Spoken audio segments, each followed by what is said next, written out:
Welcome everyone to today's panel sharing with the topic of capable and not heroes. Today I'm the moderator Walter Choi, the CEO and the co-founder of CareYao, an NGO charity to support the higher educated people with disabilities in Hong Kong as a job matching platform as well as a student and alumni committee to create peer support. This is my honor to be invited today to moderate with our very prestigious guest, Jessica, the Senior Director in JLL Hong Kong, heads up the multinational clients and project management team. And also our guest speaker, Brian Henderson, the founder of Hope Business Wellness, and also a very impactful, inspirational C-suite leader in the field. So over to Jessica to say hi to us and Brian. Hi, thanks Walter, and thanks Swire for hosting this event. It's actually something that's very dear and near to my heart for obvious reasons, which I'll talk about later in this discussion. But I'm very keen to share my story with the rest of Hong Kong and have a conversation with Brian and Walter. Yep, Brian. Thank you. Yes, thank you as well to Swire for inviting me. I'm a former Swire tenant, so I feel like I have a very strong connection with Swire and the Swire Group. I've flown on Cathay many times as well. So very pleased to be here. Thank you. So yes, I will tell my story as well. My story is on the invisible side of this continuum, and I've shared already on LinkedIn and through the South China Morning Post my experience of depression, anxiety, and burnout just recently. So I'll share a little bit more about that. Yeah, thank you very much, Jessica and Brian. So I am also a person with visual impairment. I discovered my disabilities when I was 3 years old. I have around 30% eyesight, and it would deteriorate along the time. So right now I have around 5% eyesight. Actually, when I was in university, I was studying in economics, and afterwards I worked in different companies, and then after I secure my career in the area of human resources, I founded CareYao in 2014. And actually today I'm really excited to learn from two fellows with great experience in the field. So I would like to start with Jessica first. So I have looked at your LinkedIn and your bio. You have such a remarkable career coming from your education in the United States, and afterwards you started your career in New York, and you're now based in Hong Kong. So actually you have a professional life in multinational area, and actually may I know more about your career development, and also do you define yourself and identify yourself as a person with disability? Sure. I'll answer your second question first, and I'll lead into the career piece.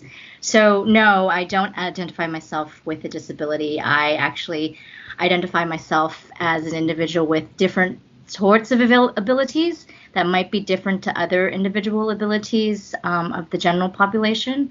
So just for some background, I was born with a condition called achondroplasia. The layman word for it is dwarfism.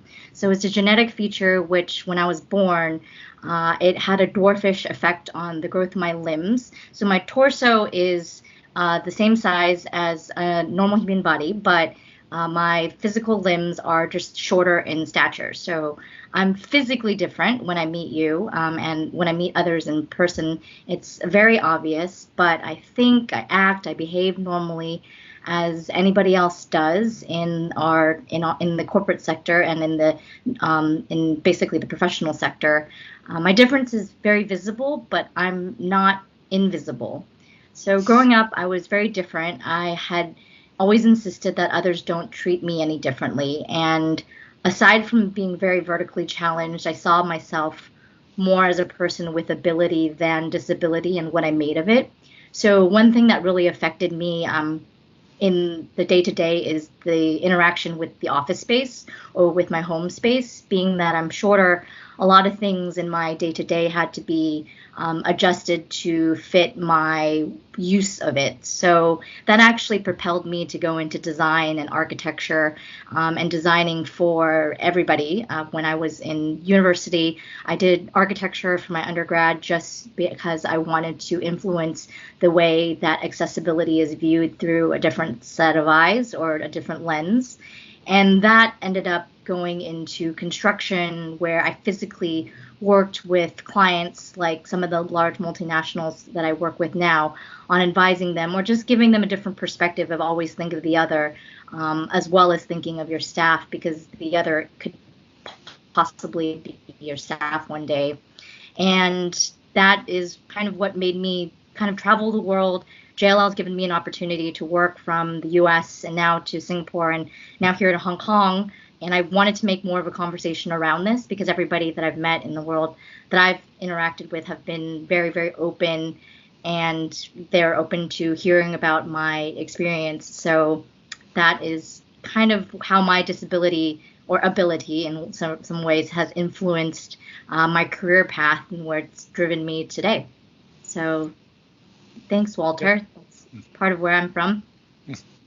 Wow, that's very excited. And so actually you're coming from architecture area. Yes. Now actually you're much more than that, because actually you're developing the whole project from the whole site and planning the whole thing. I think it's a lot of sometimes because I'm also sitting on couples of the areas, like in the building department, talking about disability inclusion and accessibility as well. A lot of the architecture drawings is talking about the inside and outside of the building, but when you are talking about the whole development of the whole site, is you are talking about the pre-construction and how to make the whole areas accessible, and then you can have a lot different perspective in this area. And actually, because actually in the workplace, sometimes transiting people's mindset from this focus on disability to differently able to ability is a process and a progress. So actually, what was your tips and what was your experience on this journey, especially when you are actually started with your career in the US and then you come to Hong Kong and Singapore as well? So actually, what are the key areas and examples that you can share with us? So some areas that kind of have brought me into doing what I'm doing is when you're using the office space. I'm 120 cm tall. So when I interface with simple things like doors or access to even sinks, I always have like a second thought about whether or not it's I can reach it. Same thing with light switches, as well as just general switches in general. And I think that having somebody with a different view is actually quite important, because people don't know what they don't know, or people don't have a view if they've never seen it before. And I think that's actually quite important in general discussions in this. Yeah, actually, I memorized when we have a briefing. You talk about actually bringing difference is not something bad and good specifically, and actually just the way it is in nowadays in the workplace, in school, or even those in our community. Actually, we all have a different perspective and different physical and actually our intelligence and our perspective as well. So I think that is totally fine, and I appreciate the whole very important mindset on focusing on ability and in the workplace. And actually, I think nowadays under the COVID-19 is especially we have the virtual and sometimes rarely face-to-face. Actually, we can focus much more on our ability, not focusing on visible kind of disabilities. And when we are talking about invisible and visible types of special needs, actually this year, International Day of Persons with Disabilities set by the United Nations, it is having a topic of disabilities is not always visible, and which is true under the COVID-19 pandemic. When we are talking about disabilities and special needs, actually we do face invisible and visible situation. And Currently in Hong Kong government definitions, we define mental illness that specific conditions is a one type of special needs and disability. And also actually under the social distancing moment for this year, 2020, we all know much more about the mental well-being is really important for everyone, not just for adults and even those for our kids and our children, teenage, and even those for elderly, different ages and different situations, different life stages as well. So Brian, I know you have a lot of experience in this area, and then would you mind to share a little bit about your story and your perspective on mental well-being? Yeah, sure. Very happy to. Yeah. So my story was that I had, I've had a long and very successful career, and I've always been quite careful throughout that time to manage my physical wellness and my mental wellness. I've always tried to exercise, to eat well, to sleep well, to make sure I get out and have a walk around at lunchtime, so I get a little bit of a break at some point during my day. But in the last couple of years, I just had a series of very stressful events. Obviously, we had the social unrest and then COVID here in Hong Kong. In my private life, my wife got very ill with asthma and was hospitalized multiple times. And with tear gas and COVID, those are both extremely dangerous for her. So that was stressful. We bought a flat and spent a huge part of our life savings on a flat, which is well known as a stressful life event for everybody. And then I had a sudden change of boss as well, and that was just unexpected and a very, very different style and way of working. And through all of that time, actually, we also had a very significant global restructuring going on with a lot of uncertainty, a lot of extra workload, a lot of pressure, and no real end in sight. It was a very complex project.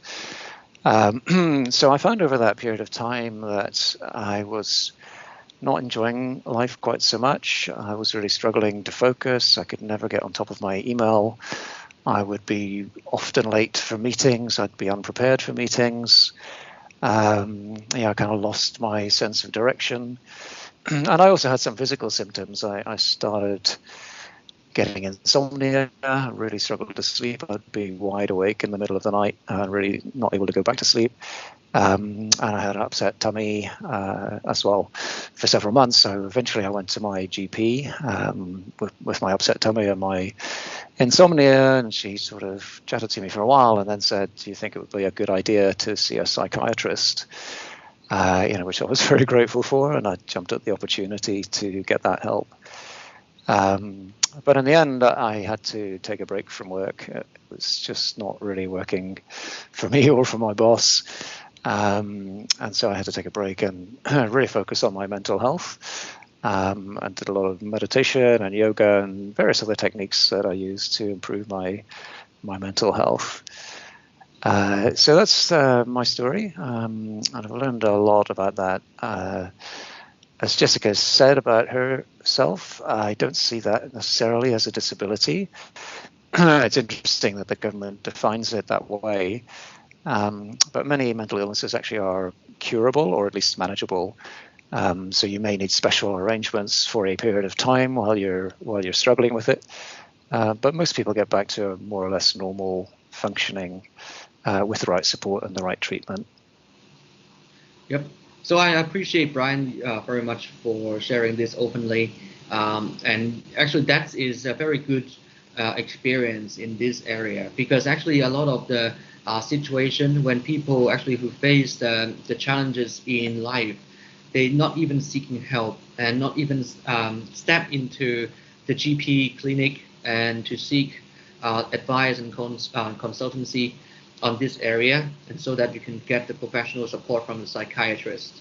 So actually, did you have any struggle when you have, like, for example, you need to put down yourself a little bit on seeking support, and even those do you have any struggle with the medications? Because actually I realize actually when you take on the medications, you do need to have some time to adopt to that medication to get used to it. Mm-hmm. Yeah, I mean, I was relatively lucky. My condition was, I think, relatively mild, probably. So I was only on medication to help me sleep. And those pills, even though it was relatively low dose, it took me a little while to get used to. I found that actually I had to take them a little bit earlier than I expected before bed, because actually they made me a little bit hyper for a while before the kind of sleep effect kicked in. And then I found that I would be a little bit drowsy in the morning, so I just had to manage around that. Yeah, so all the drugs are different. Definitely, everybody reacts to them differently, and that is part of the experience of suffering mental illness. That experimenting with the drugs and getting the right drugs and the right dosage levels can take some time, and there can be side effects from that. Yep. I totally understood, because actually in Carryall we do have a lot of young adults. They actually have a lot of stress in last year and this year. The volatile situation in Hong Kong and under the COVID-19 as well. That's why actually we have double of our Carryall member with mental illness coming from the university as well. So actually we are providing support to them. So and then we realized actually that's referring to a words for sentence from one of our Carryall member as well. She is saying actually mental illness, and actually we can going broadly on a mental well-being. So actually that is not specifically for a group of people. Actually, it is for everyone. And so you would notice from Brian your experience. Actually, in Hong Kong, you know, people actually work extremely hard, and actually sometimes we just don't take care of ourselves well enough, and we tend to take care of other people, our families, our work, our friends, and even those our everyone else, but not yourself. Mhm. So actually the situation is about when you are talking about a mental well-being, that's we all have that challenge in life. It is about how much we can take on, and then we can realize when is the good important moments that we need to seek help. And actually, this is a very important concept on mental first aid, and which actually me and my colleagues have taken that qualification a few years ago, when we are talking about when we face like mood disorder, and then some of the more severe situation like bipolar and psychosis, and actually how we can define and support ourselves and people surrounding us. And I think a few things that we can relay to that tips would be actually on a sleeping quality. And if we have a sleep quality as well, of course, our mental well-being would be much better. So nowadays we look at the monitor screen, we look at our social media all the time. We never stop our brain. And of course, I imagine Brian yourself, because I look at your LinkedIn, you have a very very hectic career in the last 20 to 30 years. Actually, that is tough, but actually that's exciting journey. But we just need to take care of ourselves and be mindful of our mental well-being. And another way is how we can help other people. And I realize actually when people who have like depression or anxiety, and we tend to say a lot of very simple words, and um, which may not be very helpful. For example, I'm sure maybe Brian, you can share a little bit after mine. So sometimes when we feel really sad, people will say be positive and then don't think about this and then so on. But actually, if we can control ourselves, if we can help ourselves without any professional support, that would not be a something we need to take medications or need to seek psychiatrist support. If we really come to a point that we cannot help ourselves, that is nothing in a shame about it. Everyone just have a positive time, have a negative time. Sometimes we just have illness.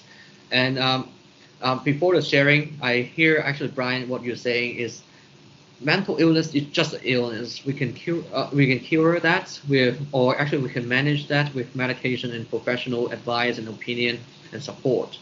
That's nothing about what one sort of disabilities or something like that. But I think we just need to accept that we need to have some sort of support.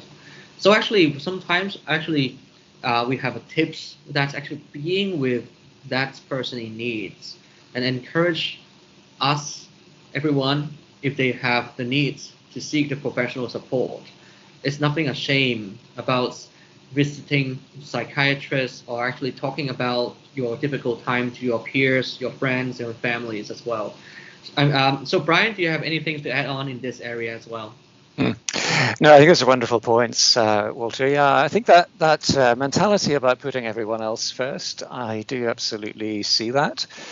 And the way I try to talk to people about that is to say, well, actually, it's really important for you to invest in your own well-being if you want to be able to support your family and to be able to hold down your job. Because if you let it get on top of you, there is a risk that, like me, you have to step away from your career for a while to get yourself better. And that doesn't help your work and it doesn't help your family. So you have to put your own oxygen mask on first, I think. And you're also right about the language and the sensitivity. I think what I've learned through my mental health journey is to be even more empathetic to people with differences. So just saying things like cheer up, it'll be okay, it's just a phase. Those things are really not very helpful. It's much more helpful just to ask somebody how they're feeling and what help they need and how you can help them and let them guide the conversation. So yeah, the language that we use is extremely helpful. And then I think being proactive, so getting help sooner rather than later is always better. And to do that, sometimes you just need to understand and be aware of the symptoms, because I wasn't really aware of what was happening to me when I was going through that difficult stage. It's only now with the benefit of hindsight and having also studied the mental health first aid program that I know what was happening to me. And I really wish that some of my colleagues and people closer to me had been on that same training before, and maybe the outcome would have been different. Yep. So actually, that's why we are here to raise the awareness with our fellows audience as well. So next questions, I would turn it to Jessica. When we are talking about like differently able, and then when we are focusing on ability, not disabilities, but I realized actually to in the reality, we in your business and your in your work and your professional life, you do have a lot of different stakeholders. Actually, how can you actually help your clients, your stakeholders to have the right mindset toward you during your work and your meetings and your clients' meetings as well? Yeah, sure. So my advice, I think, is just not to be afraid to talk about the differences in individuals, whether it's race or physical disability or just background in terms of differences. Once we're able to talk openly about those challenges that each of us face in a day-to-day basis, as comfortable as the room can allow, we grow to be a little more compassionate and patient and more empathetic about the nuances of what makes us great as individuals. My firm actually is a consultancy firm, so we put a lot of our people front and center about what matters and how this affects us, from our mindsets to sexual orientation to physical limitations. And when internally we, like as a company, as JLL, have a more transparent conversation, we bring this over to the clients and they can see how we interact on a day-to-day basis. So I think the number one thing is just don't be afraid to talk about differences, and whether it's in a more friendly manner or a more serious manner. I just think that when people know that it's okay to talk about things that are uncomfortable or out of the norm, you actually break another glass ceiling or barrier to have a more close conversation with your clients, but close conversations as human beings. And this actually affects a lot of what I do, especially when you're putting together workplace, when you're putting together something close that people go to in normal times on a day-to-day basis, which is an office. A lot of people identify with the firms that they work with and the firms that they work for. And this is something that I just want to emphasize, I do this with my clients, and I do this quite frequently with my colleagues. You just don't be afraid to talk about the differences. Some people are afraid to, but you just need to break the ice initially. Yeah, Jessica, you remind us the open mind is very important. And actually, remind me to talk about, and also actually it is a gift from my parents when I also mentioned it to publicly in some of my columns articles in the newspaper as well. Actually, I always thankful about the openness from my parents, and actually that is something that's because I was accepted when I was in teenage, and that's why I could be able to accept myself. And actually, that is always a challenge for a lot of our peers. Actually, they don't want to be open about their own uniqueness and differences, and that's why actually making things a little bit more have a glass ceilings, as Jessica you said. And when we are talking about the glass ceilings, actually sometimes the first one to break that is ourselves, to be open. When we open that glass, actually sometimes actually we just close that ourselves when we open. Actually, other people would not mind to talk about this, and then even those would even more willing to understand you much more on your professional perspective. And actually, it is my experience when we help a lot of our peers, our candidates, actually our employers also asking me when is a good time to talk about these disabilities with the candidates. I think we always I always have a tips, but actually Jessica, you feel free to add on. Is about the openness in that particular occasion. For example, if a person or a client talk about what sort of your differences, actually we will respect and we will appreciate that conversation start with a little bit more private circumstances, or actually occasion, I would say, to be a better word. And actually not we have 20 people or 30 people situation and ask about it, and sometimes would make things a little bit more embarrassing. But actually it depends on the situation. For example, if we realize some young people who they have like more invisible kind of difference, and they would be more willing to share in a public environment, and sometimes actually more invisible, and then they were less willing to talk about this in a public environment. So anything to add on, Jessica? No, I think you actually hit it on the nail on its head with your initial discussion about your parents. My parents were the same. They always emphasized the fact that I can do whatever I wanted to do, and my physical limitations would not hinder what the world can do for me. They never made me feel like I was different, even though I was physically different. And I think that was the initial way of having them accept me for who I am, allowed me to have a stronger platform to accept myself as I was growing up, as from a child to a teenager to now an adult. And I think that's really important for a lot of parents out there that might have children that might be different.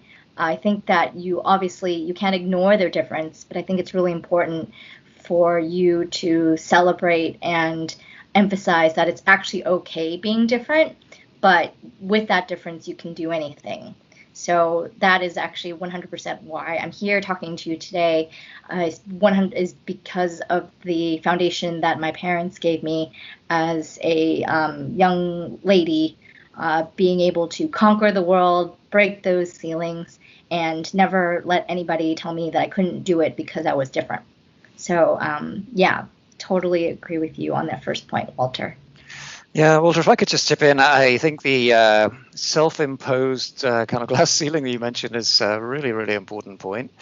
Because that was my experience. Actually, I didn't tell my mum. She read it on LinkedIn the same time as everybody else. I just felt really uncomfortable. Maybe I don't know what I felt, like shame, or that I had let her down or something. I didn't feel I could talk to her about it. But since I did, she's been just as loving and supportive as she always has been. And now I'm kind of ashamed with myself that I didn't speak to her about it earlier. And also it has been like a liberation generally, because I can now talk to audiences like this or to people that I meet and have great conversations with them. And I'm finding that I'm much better able to help other people. So people will say things to me like, oh, I recognize some of those symptoms. Do you think I should be worried? Or I've never told anybody else this, but I'm going to tell you because it's helping me to share it. Or even I feel like I want to tell my story, but I'm not sure how to do it. I need to talk to my parents first. Someone I went through this with recently. So I think that's breaking your own glass ceiling and just having the strength and courage to be proactive and to talk about it. You will find you get a lot of support and a lot of love back when you do that. Makes it really worthwhile. Yeah, exactly. Because the situation is that when we are afraid to talk to other people, actually, one thing is we sometimes focus too much on worrying, giving too much burden and stress to our people surrounding us. And I think sometimes actually it is much welcome and much more warmer than you thought when you voice out the things that you have and you worry about it. So actually, I'm turning to the next part is talking about our today's topic is about the capable but not heroes. Actually, I have experience when I first graduated in 2011 and when I first trying to look for my job. Actually, a lot of the people would actually overreact when we talk about our disabilities. They would think that, wow, you do something very simple, and then they find it really remarkable. And then sometimes I spend a lot of time to convince that that's actually we are young adults, we can handle it, and actually we are educated, and actually that is not something that remarkable, and it is our responsibility to handle it. For example, I really had a conversation with my interviewer a couple of years ago when they're talking about, actually, Walter, how can you get on an MTR, and how could you actually pick up phone calls, and how could you actually handle your messages and emails on the way to the office or meetings to meetings. And I just explain, but instead I really want the conversation to focus on actually how I could fit the jobs and so on. So actually, so Jessica, did you have a similar situation that you also need to tackle with that kind of conversation as well previously? Yeah. So that's actually, so if sometimes if people don't know me and they're not related or and I think just from my experience growing up, you get a split 20 seconds to, even if it's not shorter, to give them an impression of who you are. When I get first introduced, some individuals are definitely surprised to see my stature, especially if they don't know about eyes. It's usually not, like just they sometimes don't know how to open up. And I would normally open up the conversation with what I want to talk about.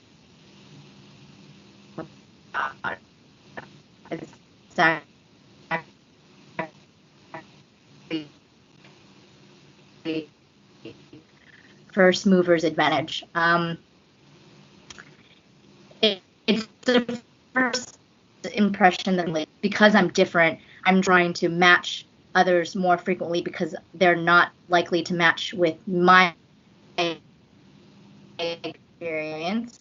But I can hopefully, if sometimes people can't relate to me, I want to say that I actually say that it's okay, that although we are different, I want them to see that we're actually the same in many ways that we can talk about. So I've actually been fortunate enough to never been asked about due to my disability, but I talk about things that are actually that make go above and beyond, sort of make my height challenge. So I'm actually educated in sport. I feel that it's important to keep a physical health as well as mental health. So I feel like both those are very equal and balanced. As much weight or run as quickly as some of my peers at my gym, I think that people generally appreciate the fact that you tried and participated and given it all you've got. And when people, automatically they like, right, you feel better by making you the hero. I flattened down the baseline of what we're measured against in terms of heroism, and I say that, I'm just as much of the hero as you are, and you just start the conversation. You start the conversation there without, being they're probably more curious than anything, and usually it means harm questions that that we might take as our confronting our disability as being different. But I skip those questions and go directly into why we're having the conversation in the first place. So that's usually how I combat those situations. Yep, that's a very good reminder. Previously, when I'm talking to my our carry-out member, I always say about elevator pitch is really important for people with differences.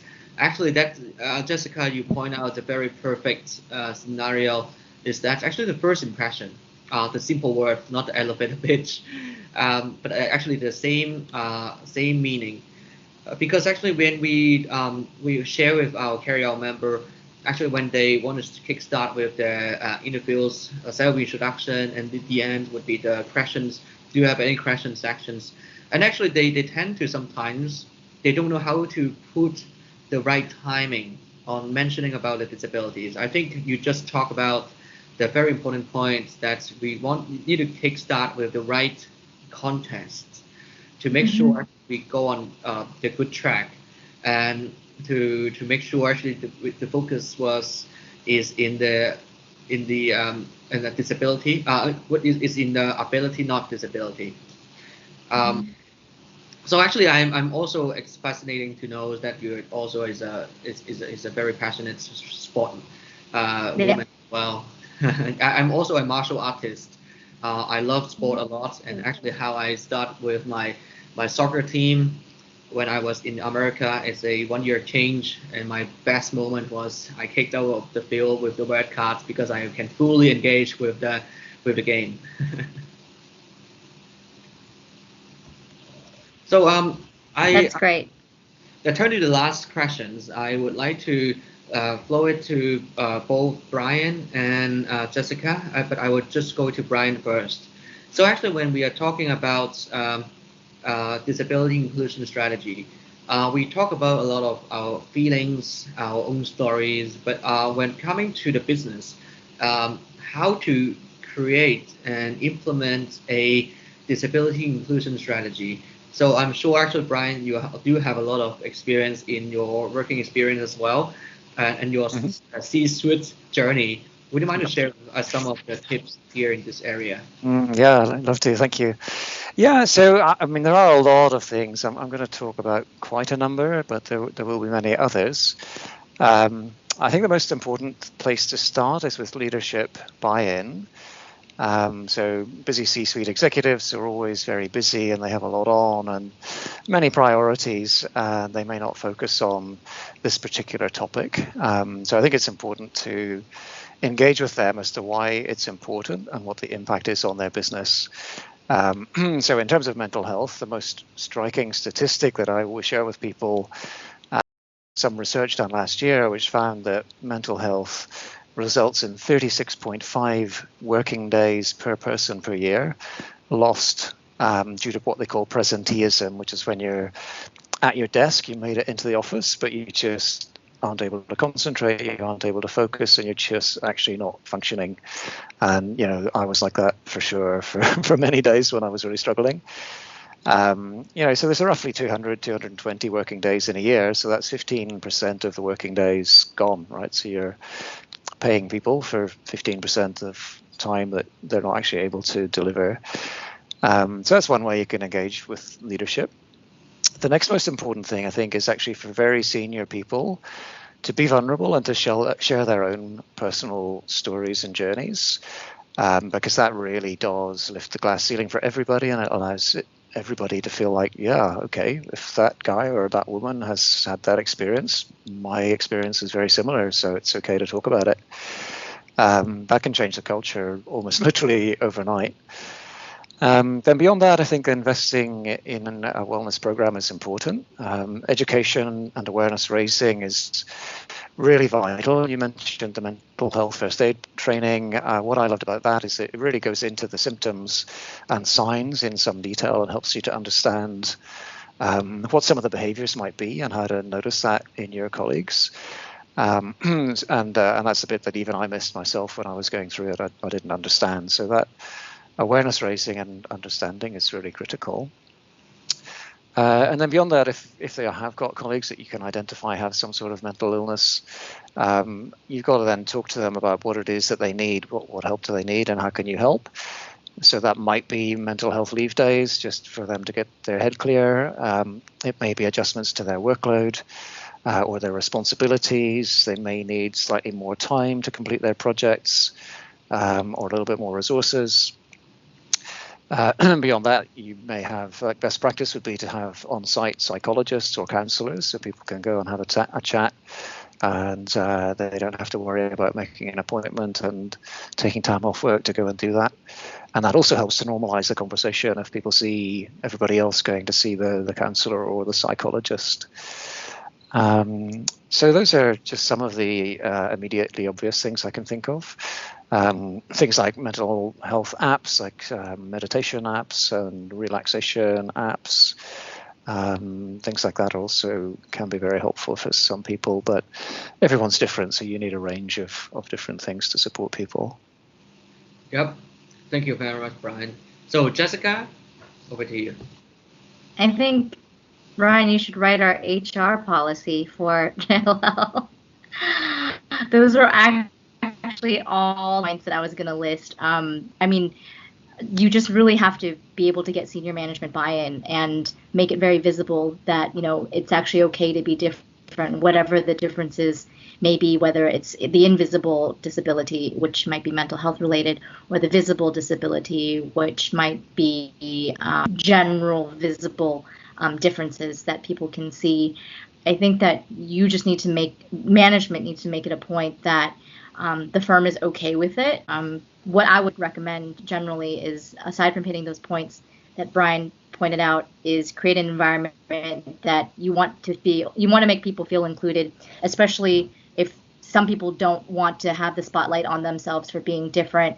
They themselves, as the different, can be part of something that's full of a lot of different people and feel okay. So I think that's what the success of a lot of really good organizations out there, and that's probably one of the reasons why I've stayed with my organization for so long, is that they acknowledge the fact that I have a difference, and that's actually okay, and that's part of the bigger picture. And that hasn't hindered any of my opportunities whenever I want to raise my although shorter, tells me and informs my case. And sometimes my case is heard, sometimes my case isn't heard, but as long as I get the opportunity to speak, just at the end of the day, there are differences, abilities or disabilities and everything under the sun. So, yeah. Yep. So thank you very much, Brian and Jessica, for your sharing on the strategy tips as well. So actually, I will wrap up the sections with both of you have just brought out the very important message on why we need to put diversity and inclusion as our day-to-day business, because that is the very important thing, that when we talk about D&I, it is not about we're helping on one group of people or underprivileged or something. Actually, that is included in the community, included in the workplace, that how we can include diverse workforce, how we can include talents with differences. When we are having an energetic and dynamic business area, actually we do need to have a team of talents pool in the firms, that we need to have like different talents and different perspective to make sure actually our business sustainability and inclusion. That inclusion is not just for our own team, but also for your clients, for your business stakeholders, for your vendors, for your board, for your management team, from the top level to the front lines, so that you can be able to have a sustainable business development. So actually, when we are talking about a disability inclusion strategy, we always focus a lot on how we can help the society, but actually we need to focus on how to embrace that vertically and horizontally, from the top management buy-in to our HR team, to our line managers, to a different function of the business and to the front lines, and also how we can help and inspire actually the industry horizontally to actually work on these joint hands, and so that we can create a community with inclusiveness. And actually that is also going back to the business as well, because actually that you can include more clients, more stakeholders to your business to make sure the sustainability and the healthy dynamic in the business environments. And also in CareerYOW, we have developing a disability inclusion index upcoming in the next 3 years, which is talking about a framework, how we can, coming from the vertical perspective to the horizontal, to make sure we have a systematic and sustainable disability inclusion strategy. And also, actually, that is also applied to other topics of D&I as well for other areas. So today I would close it here, and I hope you enjoy the section with Brian and Jessica, our stories and our feedback and our feelings and our suggestions on the strategic perspective. Thank you very much for your time, and thanks Jessica and Brian for your time and sharing from your hearts.